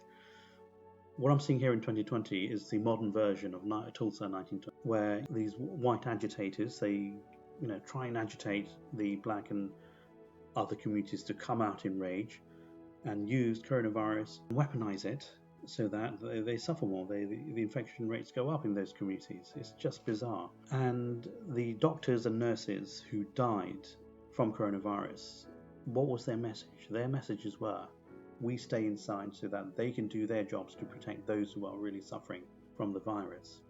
And what do? We stick two fingers up when we go out there to protest, when we fall into the trap laid by those agitators. And I'm just thinking the people, the BAME, especially the BAME doctors and nurses who died to try to protect our lives, they died a worthless death.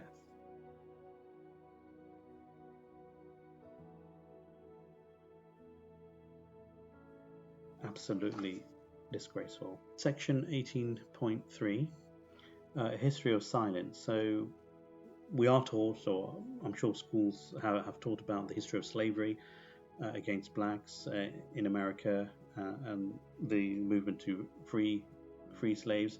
We've taught about the British rule in India. Everyone knows about the slave trading and British rule and what happened in America. But we are not taught about the achievements of black communities and Asian communities. Again, it's really, really bizarre. And I give a list of achievements that have been made by those communities that has benefited the West.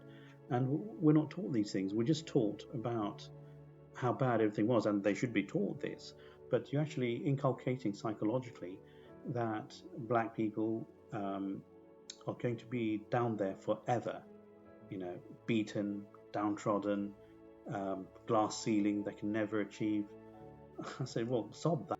The glass ceiling can be broken.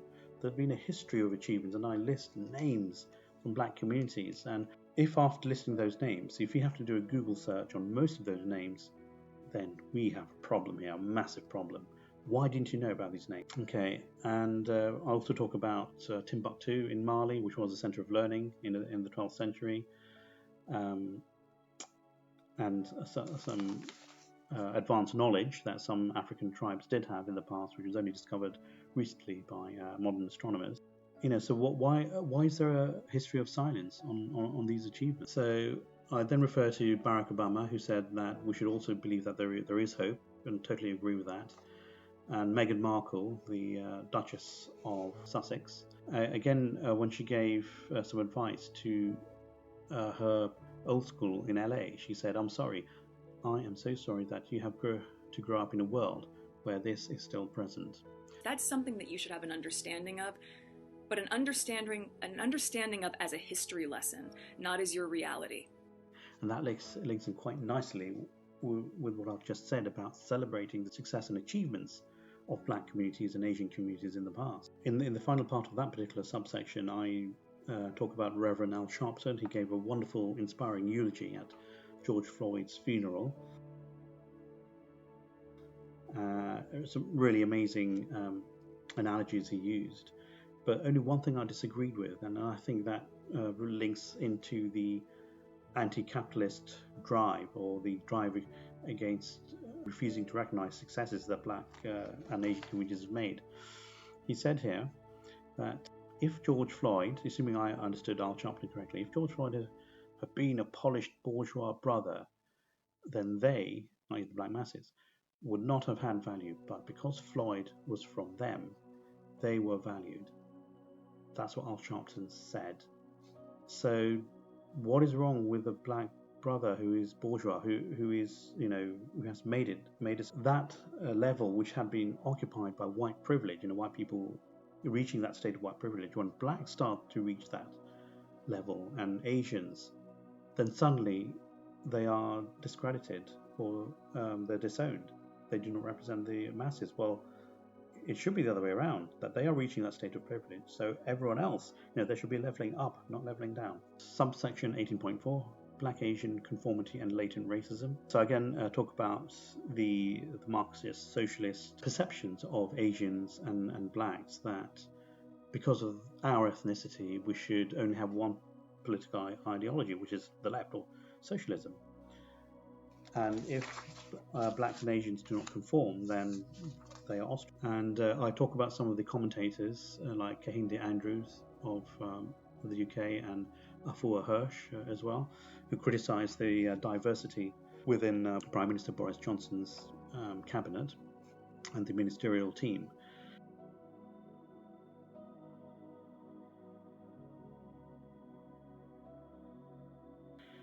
Because they're conservatives, because they're too right-wing. Then I actually explain why this is actually racist, this particular viewpoint. I'll go to that in great detail. Again, a condemnation of Condoleezza Rice, who was an excellent Secretary of State under President George Bush. Again, it's picking out a fault that she had, during Hurricane Katrina, and her failure to attend at the right time. But it's really, really bizarre. And then I go on to talk about a British Ghanaian Conservative MP, Kwasi Kwarteng, who is also a minister, and I look up to him as inspiration because he achieved what a lot of white people have not achieved, which is 2 first-class degrees from Cambridge University and going to Harvard University. I mean, this is one hell of a guy. And blacks and BAME communities are breaking through the glass ceiling. Yet the socialists and Marxists will not recognize this. They'll probably think that they are white supremacists or not worth listening to. So I talk about the latent racism that is there, and I call out the left for that. I talk about all lives should matter. So really, those critics of Black Lives Movement who say all lives matter, not just Black lives, all lives matter. I criticize those people because Black Lives Matter is not isolationist. They're not calling for Black lives only. Okay, they do understand the rights of other communities that are suffering, but this is a starting point. The racism against Black people and Asians and other communities, anti-Semitism. So I explained that we all should be allies. It doesn't matter whether you're left or right. This goes above politics here. You should be an ally of Black Lives Matter. And those critics, I criticize them, those critics who say all lives matter. My response to them is this, that if all lives do matter, then where were they before Black Lives Movement came into play? What were they doing to ensure that all lives received justice? Why is it that they had to wait until Black Lives Matter came onto the scene for them to criticize them and then say all lives matter? So that is very uncouth. But the slogan I would actually use instead of all lives matter is all lives should matter. So that accommodates the fact that there are differences within different communities, that not everyone is treated equally, but there is an aspiration that all lives should matter. Okay, 18.6, defund, reform the police. Please learn from the Muslims. Okay, so when a lot of protesters are thinking that all police officers are murderers, that is absolutely wrong, and that's why a lot of them are wanting to defund the police, which is, who you're going to call if someone breaks into your house. It's really, really bizarre. And in one of your Facebook posts, Sister Linda, on the 1st of June, you said, arrest all cops. Can you not see that you are laying the bait for Islamophobes to criticize Muslims? Because for the actions of some corrupt police officers, you're blaming all police officers in the same way that ignorant people blame all Muslims or blame Islam for the small number of terrorist activities done by Muslims. You are opening the door for them to blow back against us and use exactly the same arguments. So you should be more responsible when talking about the police. Reform the police, absolutely. I mean, there is systemic racism in institutions, and there seems to be a problem of racism within the police, although there are black police officers, so it's not as if it's a white supremacy culture in the police force. But reformation, yes. And it was actually painful to hear. I think the head of police in Seattle, Carmen Best, she was saying that they were not getting to calls on time, and another guy, I've forgotten his name now, he was the acting chief of police in Atlanta, and he said, I've written in the letter here, but I can't find it. No, yes it is, Rodney Bryant. And he's saying that they were having difficulties in responding on time, and there was a picture of a black father whose son actually died in a gunfight in one of those zones, those police-free zones.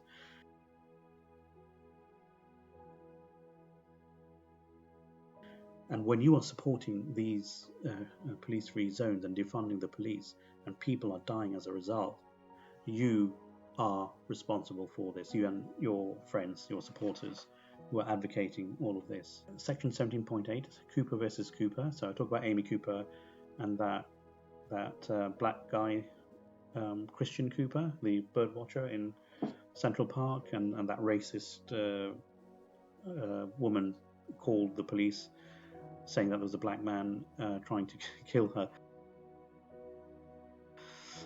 So a false accusation. But the black guy, he played it really, really cool. He was the guy who came out the best in this. Amy Cooper's white privilege failed her big time. What white privilege? She didn't have any. She was kicked out from her job. But the black guy, I really have 100% respect for him. He was cool. And I see him as the superior person. And I sort of question you in that section here. Do you still see him as a victim? He was a victim at the time when she called the police. But when things turned around, he was no longer the victim. Amy Cooper was the victim of her own lies and falsities. But he came out to be the superior person. But I think you can still treat him as a perpetual victim who's been downtrodden. But I don't think so. He is the superior guy. Right, okay, section 18.8, Lauren versus Hasan. So that's me, Hasan, and Lauren. Now, when the Amy Cooper situation arose, it suddenly got me thinking about my situation with this socialist feminist Lauren here in the UK, where I actually responded to her post that she criticised the Conservative government and its handling of coronavirus, and rightly or wrongly, it doesn't matter. But I responded to her point by point. It was quite a long piece of work, and I tend to write long letters or do long videos. She's told me to bring down my post immediately. Why? Because apparently I was harassing her. Why would she think that? Because in my response I had urged readers to read her post first before reading mine, and then make a judgment as to which arguments play out better. And I always want people to understand both sides of an argument, so that's why I was directing people to her first before reading mine. And whether she thought of it by accident or on purpose, I don't know, but she thought that me directing people to read her post first was apparently directing them to harass her. So that's why she threatened litigation and asked me to take the post down, which I haven't actually. I'm not going to do that. I will wait for her litigation. But it got me thinking that people on the left, they expect blacks and BAME people to conform to a specific left-wing ideology. And if they don't, and if they are challenged, they will fire back big time. So I'm drawing a parallel with Amy Cooper and Christian Cooper, but by all means, their case is actually much worse. The false accusation of attempted murder and racism. In this case, I see a bit of latent racism here, that this brown guy, a conservative guy who does not conform to the left-wing socialist ideology, answering her point by point, and she couldn't debate. She didn't want to debate. She told me, and threatened this litigation. So I think there's an inherent latent racism there. And I challenge at the end of that section that white people on the left or socialists do not like being lectured to by BAME people who are on the other side of the political spectrum. So that's section 18.9, Anti-Capitalism Strikes Back.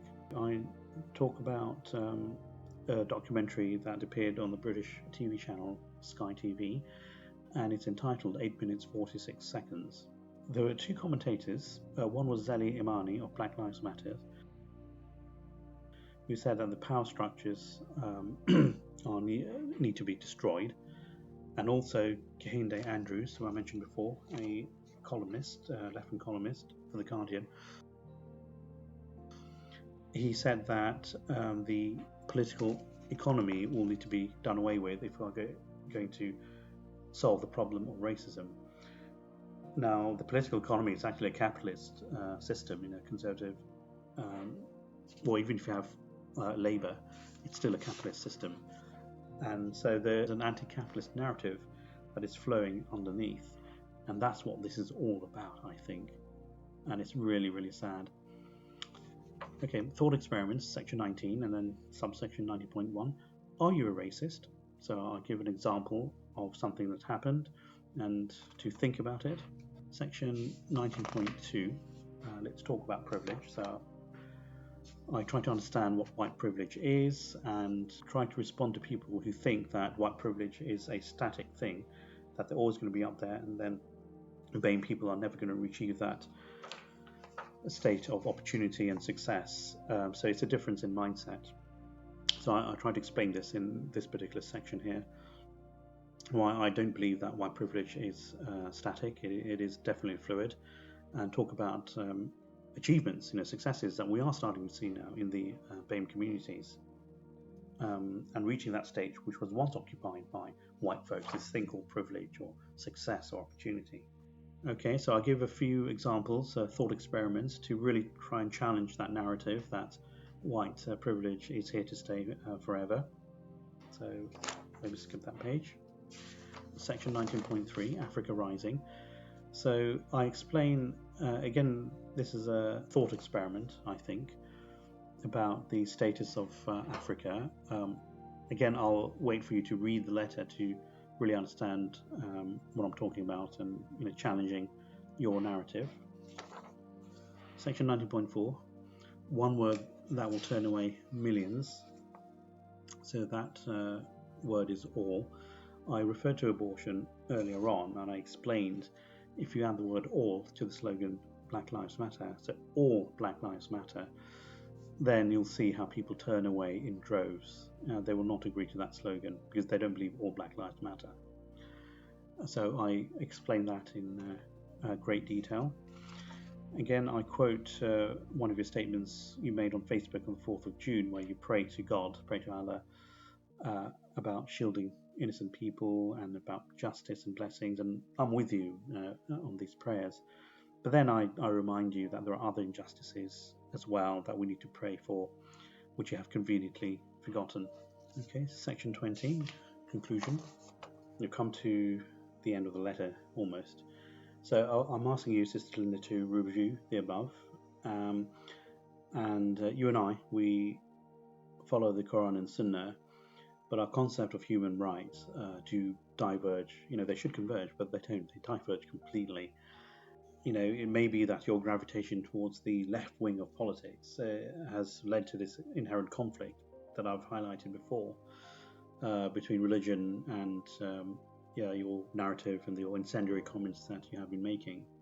And of course, I've landed on the right wing of politics.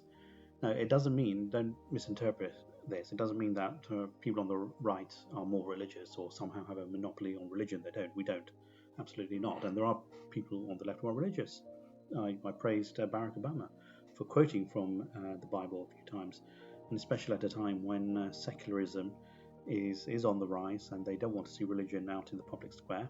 A phrase coined by Newt Gingrich, I think, in his book, God in the Public Square.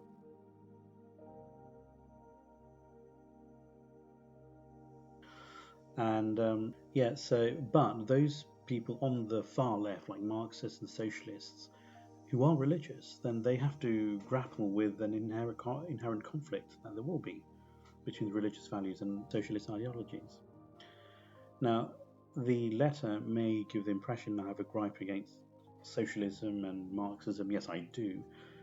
But to balance it out, I've done a 3-hour video responding to the far right and white supremacy.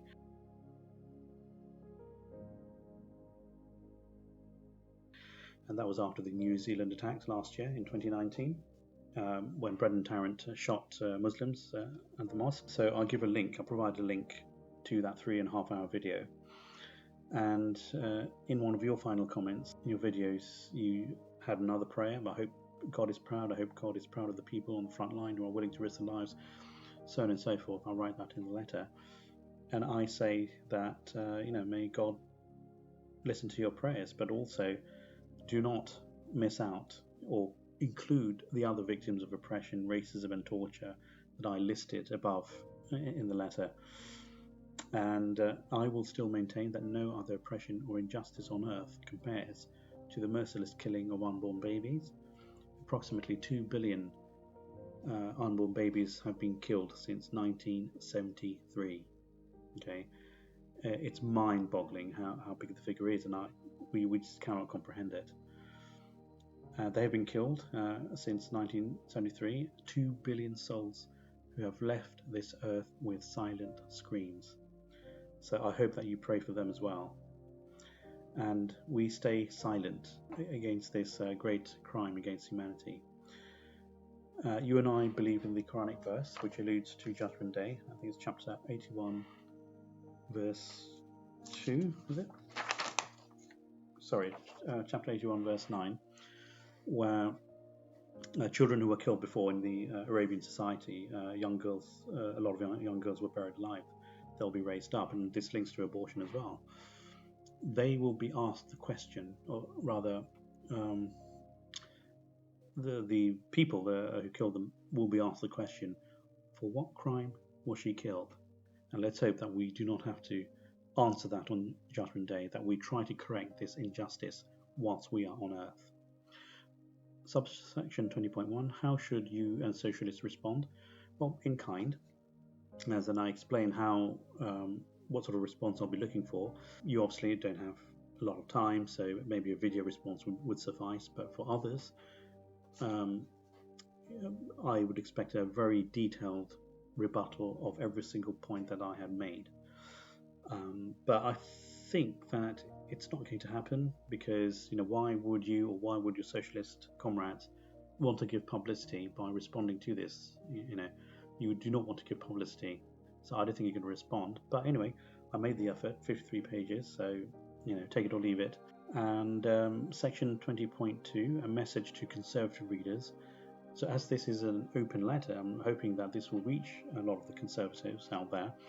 And in fact, when they do read through this letter, they will agree with almost all, not all, but most of the things I've said. I do call out some conservatives as well when they are wrong. So I explain about COVID-19 and the fact that it's exposed disparities between the BAME groups who tend to live in higher concentrations, and the coronavirus is affecting them even more. So you have a biological aspect where BAME people have comorbidities. So once a vaccine is being researched and underway, it's going to solve that problem. Yet there is still a catalyst, which is the concentration of BAME people in the lower rungs of the economic ladder, and that's perpetuating the spread of the virus. So that did actually highlight the economic disparities, and that needs to be closed fast. If there's anything that we are best at doing, it is actually providing opportunities for people to succeed. And I felt that this message needs to go out there more than ever. We are too conservative when it comes to our behaviour, our attitude. We have to be more passionate and maybe take a leaf out of the book of our fellow socialists. Now, I don't mean protesting whilst we have a COVID pandemic. That would be silly. But we need to argue our case resolutely, assertively, and we need to fill the airwaves with debate and discussion and discourse and solutions. That's the key thing. Solutions to the problems of racial injustices and economic injustice.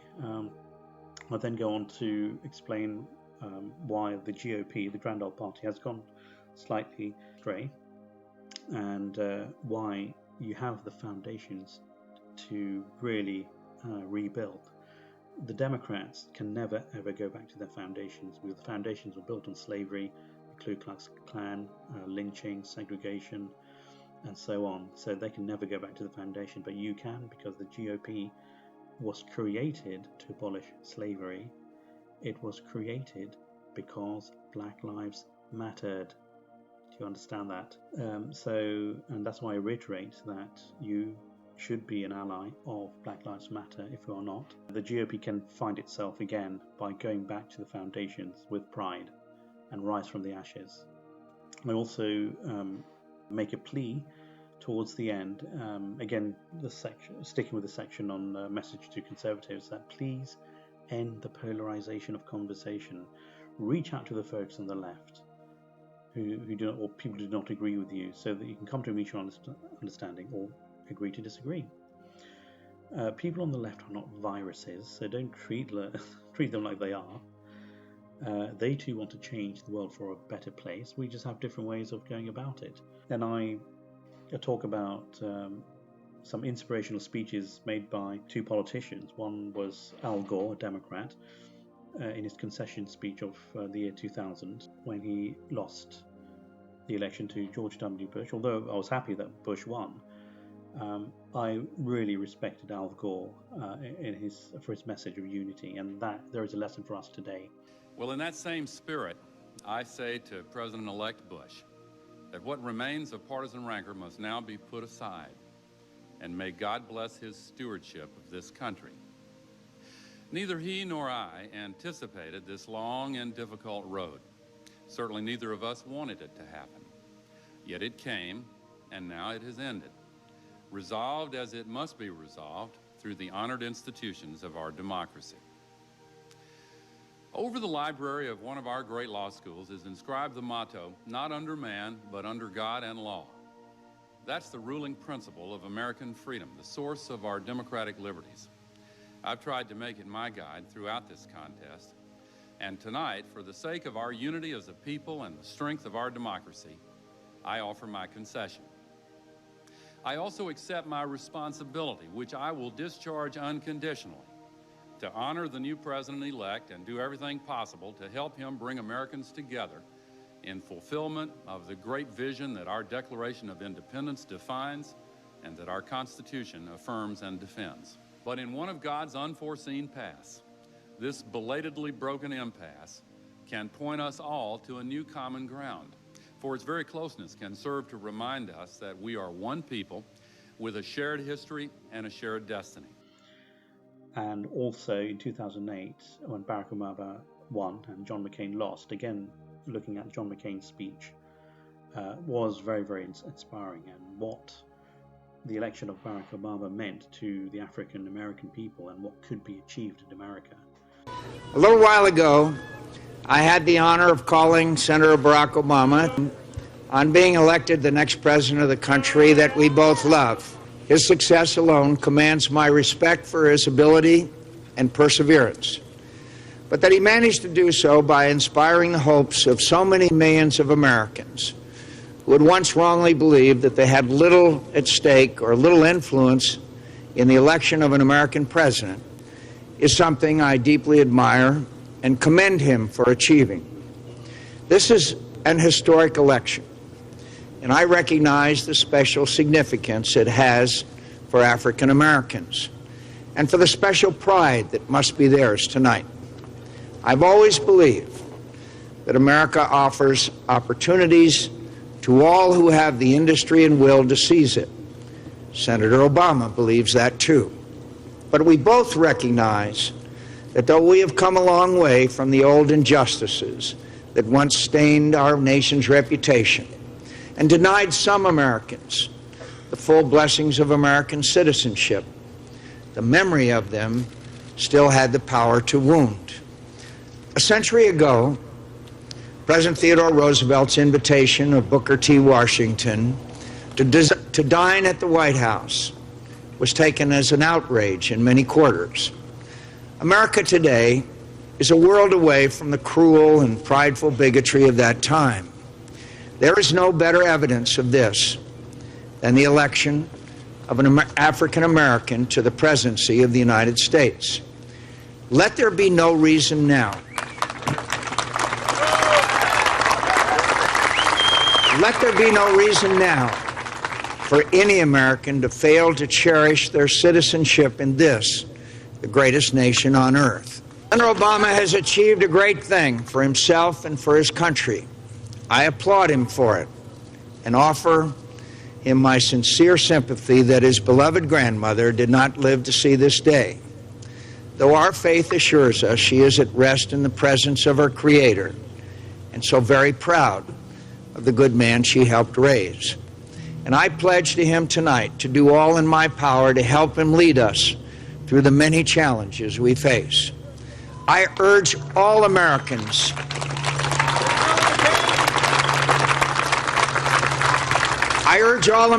who supported me to join me in not just congratulating him, but offering our next president our goodwill and earnest effort to find ways to come together, to find the necessary compromises, to bridge our differences, and help restore our prosperity, defend our security in a dangerous world, and leave our children and grandchildren a stronger, better country than we inherited.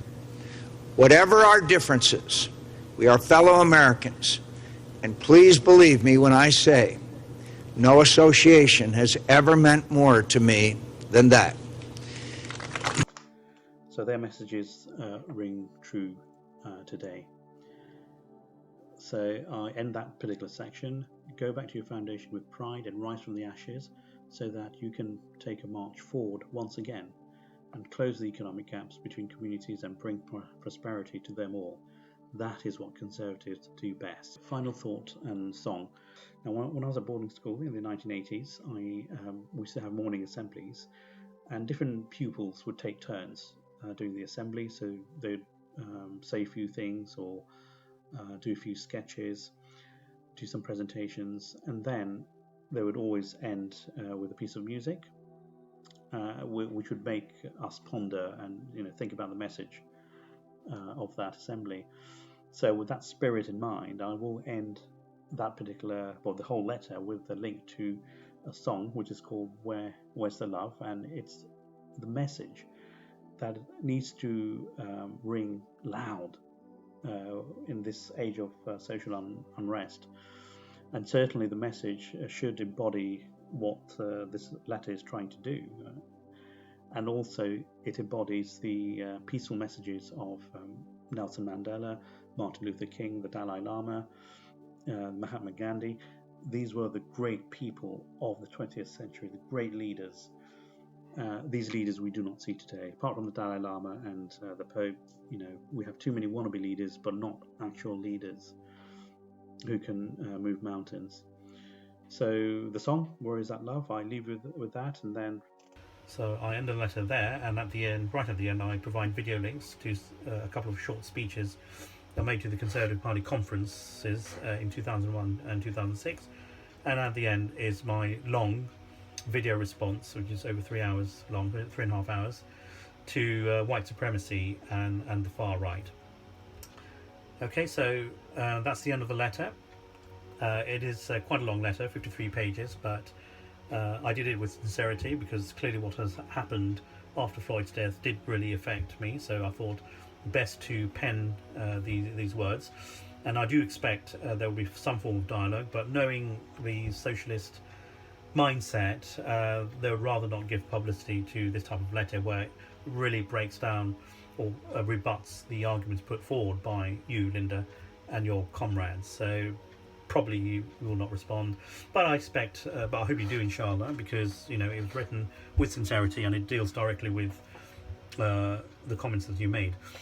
But other people, you're welcome to respond if you are a conservative. I know you're going to like most of this letter, but I have actually challenged you in one or two places. But I'm really looking for interaction with socialists and Marxists, and maybe there are things I could learn from you as well. I've interacted them in the past, and as I say, I'm fairly open-minded. I don't bite, so you are welcome to engage in polite discussion and debate.